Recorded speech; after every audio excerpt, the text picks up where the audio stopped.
آپ کو معلوم ہے کہ ماہ ربیع الاول کا آغاز ہو چکا ہے۔ یہ ماہ مبارک حضور صلی اللہ علیہ وسلم کی سیرت مطہرہ سے ایک بڑا گہرا تعلق رکھتا ہے۔ حضور کی ولادت باسعادت بھی اسی ماہ مبارک میں ہوئی، اگرچہ تاریخ کے بارے میں اختلاف ہے۔ حضور کا انتقال بھی اس ماہ مبارک میں ہوا،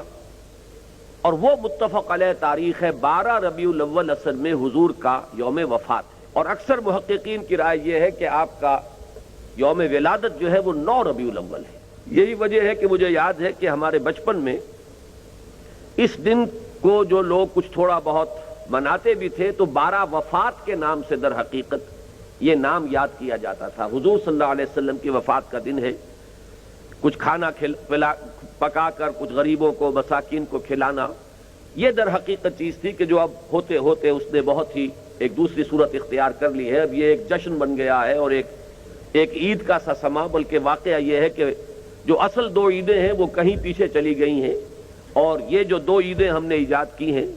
ایک عید میلاد النبی اور ایک عید استقلال، اگر ہم جائزہ لیں تو شاید یہ 2 جو ہیں یہ زیادہ فور گراؤنڈ میں آ چکی ہیں۔ لیکن یہ کہ جہاں تک آپ کی ولادت اور آپ کے وفات کا اس ماہ مبارک میں ہونا ہے وہ ثابت ہے۔ مزید برآں حضور کا ورود مدینہ منورہ میں بھی ماہ ربیع الاول میں ہوا ہے۔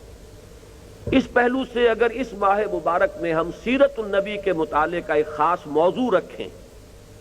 کسی تاریخ کے تعین کے بغیر اس مہینے کی مناسبت سے سیرت مطہرہ پر گفتگویں ہوں، غور و فکر ہو، اور اس میں بھی عملی پہلو سامنے ہو، اتباع کا جذبہ ہو، سمجھنا سمجھانا اس لیے ہو کہ اس پر عمل کرنا ہے، تو یقیناً یہ چیز ہمارے لیے بہت مفید ہوگی اور ہمارے بہت سے امراض کا شاید اس سے مداوع ہو سکے۔